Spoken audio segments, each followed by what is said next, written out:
Hey everyone, welcome back to the channel. My name is Chess and welcome back to Random SCP Review or Racer, where we actually randomly review SCP. And we are now at part 4 of reviewing SCP-5830 or SCP Ahtohallan. And yeah, we'll continue in this document. Not document, yeah, document 5830B or transcript 5830B, I guess, page 38. To recap, so page 30 basically told about the condition of Dr. Daniel and his current like party members, right? Like um, his the member of his party that they will actually explore, right? So yeah, like some people actually not feeling well, right? Like not really feeling well, but they don't seem to talk a lot, right? And then they are being quiet, different from their usual state, right? So yeah, there's that. Page 38. Also, there is something else that I want to mention. This is like more like my theory, like I don't know, like I thought that it would be best to theorize later, like at the end of the SCP, but before I actually forget, until that time comes, I will actually kind of say what I'm theorizing about this as well right now. Um, Before I forget it. So my theory is that this is reference from Frozen 2, right? Like Elsa and Anna try to discover the mystery or the memory of water, right? In Ahtohallan, or yeah, basically like to reveal the past of their parents, I think. And yeah, that's about it. So because this referred to that, I wonder if it actually referred to the story plot in Frozen as well. Um, like in that movie, it tells about the history between their parents, right? So I wonder if this over here also tells about the history of the quote unquote parents of all SCP. I wonder if that means SCP-001 or SCP-1, basically the first SCP that start it all. Um, yeah, kind of curious. If it tries to tell something about because all the frozen memories over here is basically frozen SCPs, right? Frozen in space and time. So I wonder if this will tell about their origin, like like this is just samples, and then there's actually a story, right? And then the second theory is that because there are so many SCPs that potentially will be here, I wonder if somehow they are all connected to one another, right? Revealing something great, right? Something greater. And then theory number three is that I wonder if actually here, there will be actually like Elsa and Anna, that will actually resolve the mystery in Ahtohallan. So, because we all know that everything is frozen in time and space, right? I wonder if there is actually another SCP potentially that can actually unlock all these memories over here, right? And then make those SCP actually move, right? Movable, and then can be studied by the researcher furthermore, right? About their origin. Which is an interesting theory, to be honest. But like all these three theories, I don't know if it will actually be explained later or it wouldn't be explained at all. And that would be a shame, right? But yeah, okay, now I guess we can continue to page 38. Kubik's been whittling some kind of spear thing for a while now. I've tried to make some small talk, but he doesn't give much by way of answers. Erika's already asleep, and I can't say I don't enjoy the tranquility. More time to write, think to myself. Just me and the water dripping from the ceiling. Hell, I wouldn't even know if there's a blizzard storming outside right now. Probably it's given Knut, Knudsen's luck the past few days.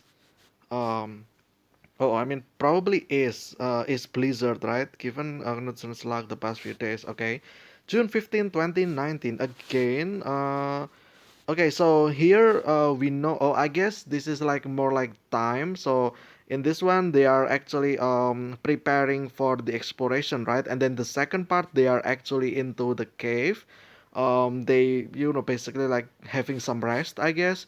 And then here, this is the next time, right? Oh, okay, so the next morning probably. Um, Erika woke up all of a sudden, had her head up near the wall, and said she heard some sort of rattling, like a stone sliding on ice. I, I would have said it. I would have said it were nothing to worry about if the same sound didn't echo again right after. Um, Kopek looked worried too, and without speaking, he started to pack up what little we sprawled out. Strangely, Erika and I didn't think twice to help him do so and get moving. Okay, so they felt something is wrong, right? Also, question: how many are there over there? Like, is it only Daniel, Erika, and Kutnik? Uh, Kopik, I mean, but yeah. What about Knudsen? Is Knudsen actually there as well? I'm not actually sure.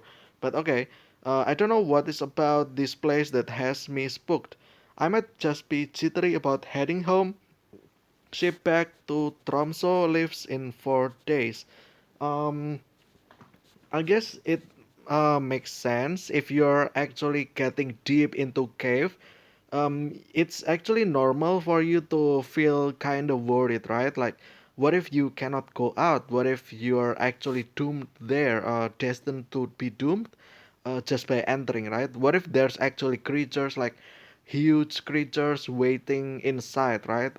That will kill you instantly, right? I guess that's normal, but yeah, I feel like Daniel over here is not actually doing a great job at making his party keep calm and keep like keeping it together, right? Like calm and collected basically. So yeah. If I was Daniel, I would try my best to make Erika and Kopek seem like like make them relax, right? Like um if I cannot, then I will have to be forced to forfeit, right? Or, like calling it an explore and come back again later in the future, right? So, yeah. Okay, so this is June 16, 2019. Okay, so this is the next day. Okay. We're holed up even deeper now. I'm not sure how far down. We were trying to make our way out when Kupik spotted a streak of blood smeared on the ice wall. I didn't think much of it, maybe a polar bear that brought a fresh kill into it, but he seemed far more squeamish than would be warranted. Erika was shocked too, but insisted we press on. Something about it didn't sit well with Kupik, but he either couldn't or chose not to really tell us what it was. Yeah, again, this is bad leadership over here. If someone is actually try to say something but they can't and they try to hide it, um I would be, like, I don't know, like just use some common sense. That you are basically out in the nature. Like this is a cave, right? This is nature. You are all together as a team. If you don't work together, um, like you will have less chance of survival, and that is actually the most thing that people forgot. Where if they are surviving together, um, the best thing they can do is to stay together and stay like having the same thinking, basically, like try not to like separate their way, right? Because if they start breaking down, then it will be very bad for their situation. But okay, so in page 38, we know that it's getting worse, right? Okay, page 39, I would imagine or guess that in page 41, something bad is actually happening. But yeah, okay. Um, June 16, 2019, still the same day, we came to the next branch and the lantern went out. I fumbled for my backup flashlight and in meantime, Kubik struck a match on his belt. We get reseated and suddenly we're all turned around. Any of three ways looked viable at least to me. Erika was sure we had to head uphill, but Kubik reminded us we had actually gone up quite a bit to get to where we were. I seconded Erika though, and I'm pretty sure that was the wrong move. And I'm pretty sure that was the wrong move. We passed blood again, but not the same smear. That weird rattling still echoes down here, if not a bit louder too. I've gotten used to it, but it keeps scooping up. I don't know if Erika is asleep or just exhausted. Probably both. Morale isn't great, and I'm not doing anything to help it really.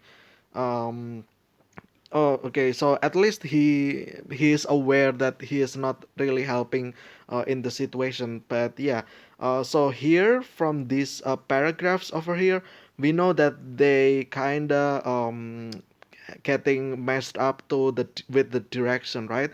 Like Kopik thought that we already had they already came from above, but then Erika said that we actually haven't gone there, so it's there. Here, this is like a problem, right? Um, it would be better if they actually used their tapes or something, right? Like make a trail of tapes. Like this is also what I said in the previous episode as well.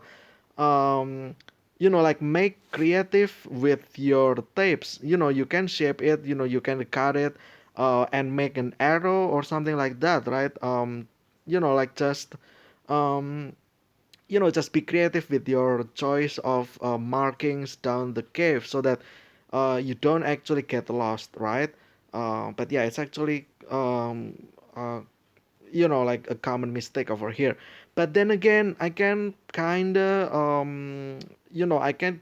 like I mean, it makes sense because they were there like I don't know, even though they're there only like 2 days, but they're already like breaking down real bad, right? So yeah, I guess like Kopix being quiet and then Erika being a little bit unsettled, and then Daniel out of focus, thinking about them but not doing anything, right? And then therefore comes into this. They are basically not in the focus of where they are supposed to go and where they were from, right? So yeah, big mistake over here. Well, I mean, Dr. Daniel is probably like a researcher, right? Like, the person who actually use his brain, right, to research about anything, right? If that's the case, then at least like have a leader from the military probably, or the personnel, like get more people, right? Like, like get more people and make them as the leader, one of them as leader, and their job is to get everything in focus, right? So that Dr. Daniel can focus on his research, and then Erika as well, and then Kupik can, like learn about the basic or the nature of the cave, right? So yeah, that's about it, I guess. Okay, next, June 16, 2019. Say still the same day, okay? We still haven't moved, and the rattling hasn't stopped. It's a bit rhythmic, actually, in a strange sort of way. Kubik has started humming what sounds like a folk song of his to it. Beyond Old Winter's Heart and the Passing of the Moon, where Setna treats her hands, where Setna I think, treads her kin. Deep within the stone and the edge of water's flow, where Anguta will walk, where Anguta will end. I know a place of all that stands eternally, where spirits stand alone, where spirits go to sleep. Quick response. I think I don't know where this is referred from. I don't know if this is actually a song from Greenland. I don't know, or if this is actually from the movie Frozen, like like Disney animation series, like like animation movie, they tend to have like the characters singing along, singing together, right? I wonder if this is actually that. So yeah, it's actually quite interesting. Um, like interesting to see if like if this is still also came from Frozen 2. So anyway, page 40, there is some Inuit in here in there too, but I can't transcribe it. So I'm going to hope the English lines are just the Inuit translated or something. June 16, 2019. Erika is gone. Okay, that's actually a big problem. I don't know what happened. Okay, I guess there must have been some sort hour where Kupik and I were both asleep and she fled. I do like her odds of making it out, but they can't much be different from my own at this point. Kupik's keeping calm enough even though we ran out of food last night. We have both agreed to stay put and hope that Erika makes it out and sends help or Knudsen does after he realizes we haven't returned. I'll be honest, I'm really getting nervous now. Panicking is obviously still the worst thing to do right now, but it's hard not to when you're lost. When you're lost in an ice cave with traces of blood on the walls. Not a situation I would have ever expected to find myself in, even after my first Arctic expedition or my second or third. Um, Okay, so Erika is gone, and Daniel suspected that she fled, right? Maybe she was scared or frightened by the fact that there are many, trace of blood in the walls, and then, it's probably still fresh too, right? I don't know if they check or not. Maybe they checked, like they kinda touch it, and it's still runny blood, right? So it's still fresh, basically. I don't know if that's the case, or like in stuff like this as well. I know it's a little bit silly, but I think, to me at least, it's actually better to actually tie yourself together, so that when one move, everyone can feel if there is like someone is lost behind or in the front, right? But I mean that's also not effective, right? Like whoever they were, they can just cut the rope, right? And escape anyway. So yeah, that's probably not a great or efficient or effective idea, but all right. Um, yeah, I actually thought like Daniel, Erika is gone. I think Erika is just scared or frightened. But then again, it doesn't make any sense as well if she ran away, because how was she very sure that she would actually find the escape, right, or the exit?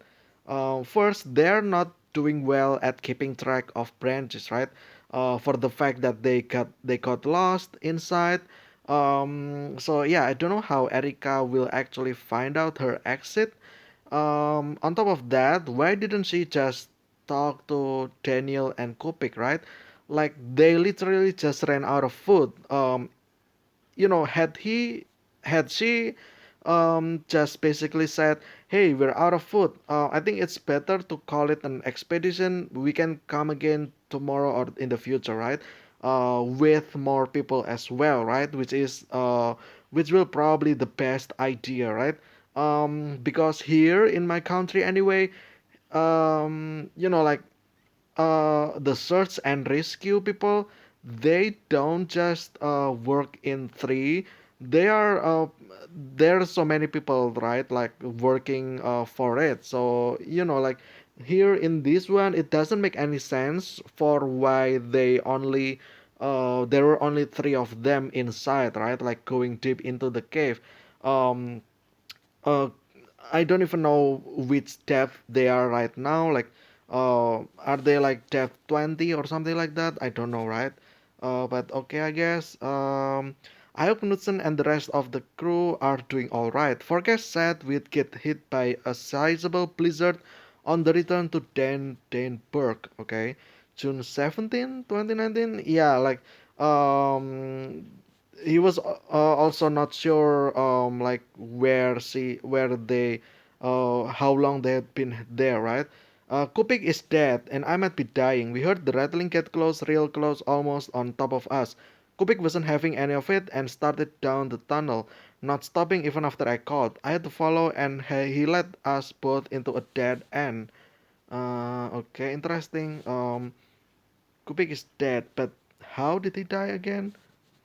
Uh, Okay, so Kupik wasn't having any of it, right? So he was basically at mental breakdown, right? Like he was scared, he was frightened, like the aura or the condition, the atmosphere of the cave is probably getting in his nerve, right?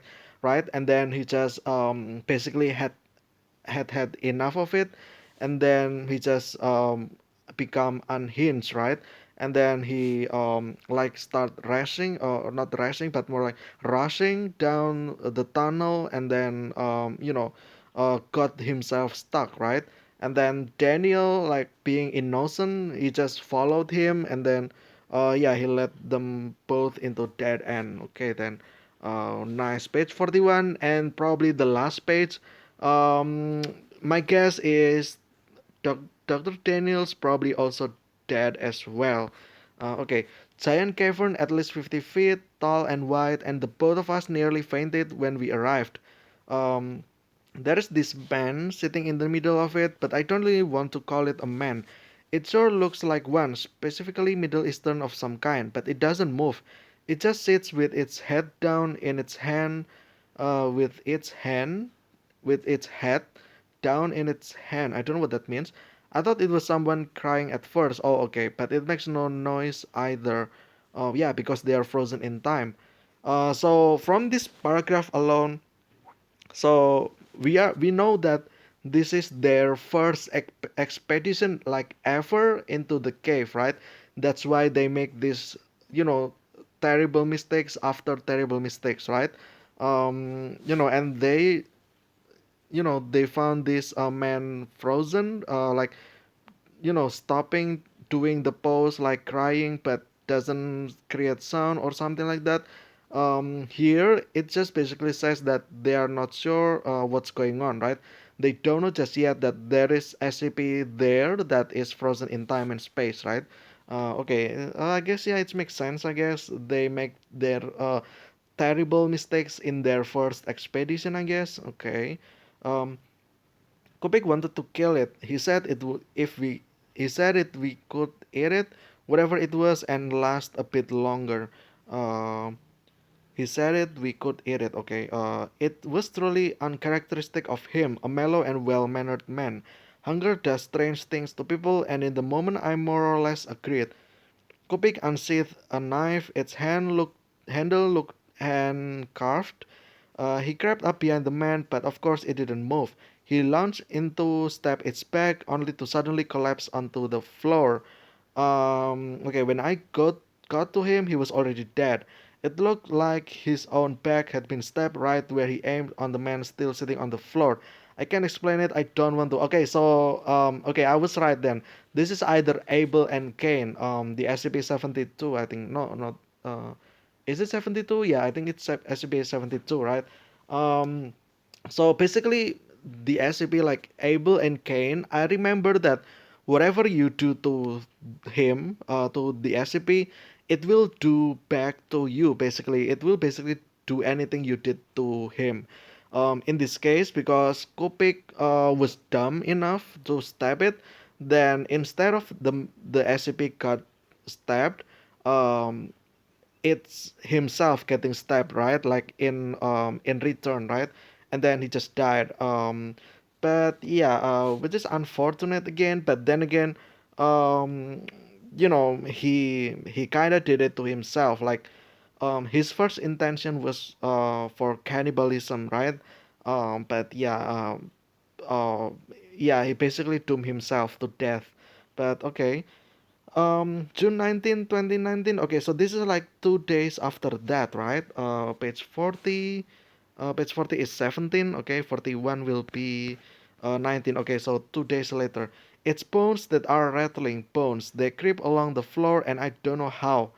Um, Okay, so I'm seeing things. I don't see them, but I do. Things that aren't real.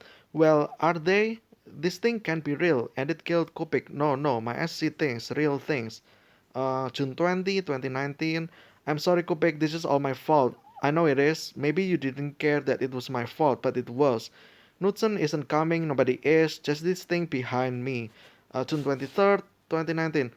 If there be a God, let him be merciful. This place was not merciful to me. And then he probably died, right? But because, uh, in here, let's go back to SCP-73. I think it's in one of these, right? Like this, the first one, I think. Um, I'm going to try to find if it's actually there. Oh yeah, this one, SCP-73, not 72. Corpse of Daniel Morehouse. Okay, so we know that Daniel is dead, and then corpse of Kupik as well is dead, and then human feces.